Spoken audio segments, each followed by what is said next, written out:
Hello, Anne, and thank you for agreeing to talk to me today about your experiences in the Second World War. You said something earlier about being in Swansea during the Blitz, so could you please tell me more about that?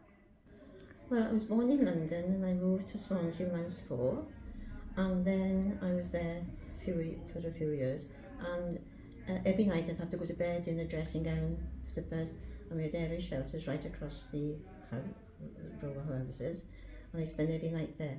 And one particular night, the lady next door to us said, "Why don't you and your mother," or she said to my mother, "Why don't you and your daughter come into our area shelter?" And my father was on the ARP. He said, "No," he said, "you go to the one across the road." And next day, we found out, that a bomb had gone off in the street behind us, and the pillars of this area shelter next door to us had collapsed, killing the mother and the daughter. That's such a tragedy. And how old were you, Anne, during the Second World War? Well, I moved from London when I was 4, so I was 1939 when I moved and I lived in Swansea then during the war. And I remember my grandmother waking me one night to say, she said, "The war is over," and she said, we lived up on the top of a hill, and she moved the window up, and all the searchlights and the sirens were going in the docks. So I always remember that. Oh, that sounds amazing. So were you going to school at Yes, that I went time? to school in Swansea. And what were the school days like? Were they quite fractured, or did you still... I just remember taking a mask every day, and that was it. Did you get drills? Did you get the mask drills? And I can't really remember that. no. I can't really remember that. But no, it was. I always remember the Blitz and every night, and just being taken across. And I do remember the bombs and things like that.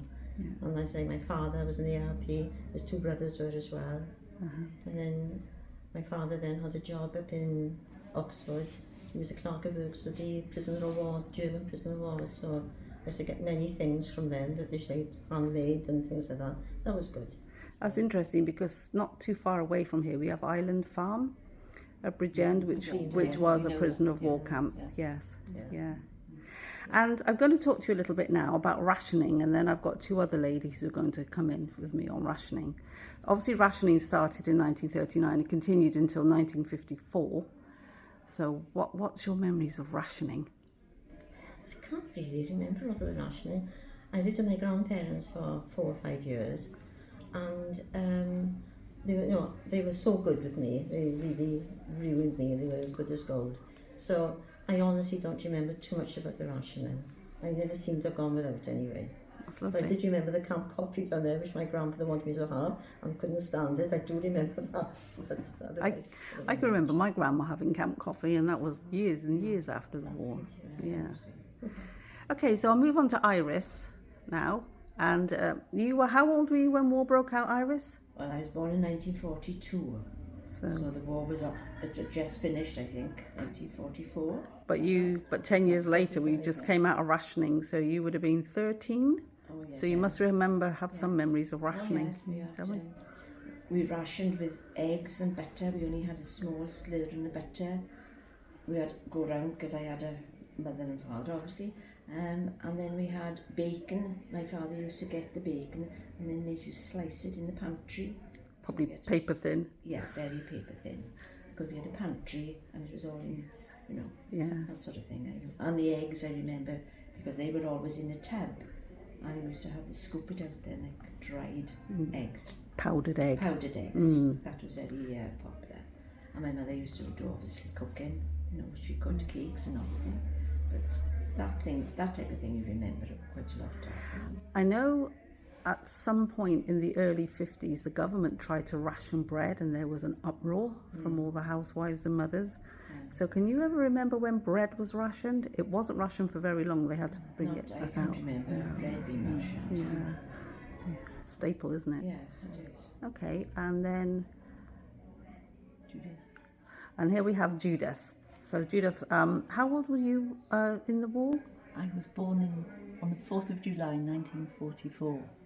Oh, just the year before it was all over. Yeah, and a couple of weeks after D-Day. Yes, yeah.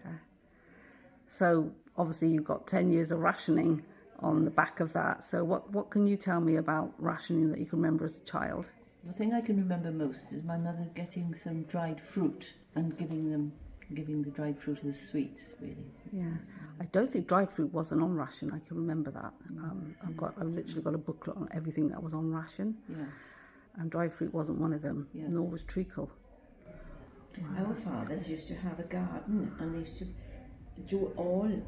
grow everything in the gardens where the what do you call it? The shelter was. Yes. And everything we ate was from the garden because he used to grow it. Yeah. So that sort of thing. Because I know when war first broke out, after what they call the phony war, in regards to bombing and everything in Great Britain, but the merchant ships were getting sunk by the U-boats. So you were saying about your parents with their garden. Literally every green space was turned into growing areas. I mean, I think Hyde Park was turned into a crop field and things like that. You remember seeing any of your parks turned into? What I remember is that a lot of the houses where I lived had wrought iron fences, and they weren't there. Yeah. They were taken to be used. Used to turn into bullets or Yes. ships or Spitfires. Yes, and I was old enough to understand when they were brought back or new ones were made. That's cool. So, your father was an ARP warden, Anne?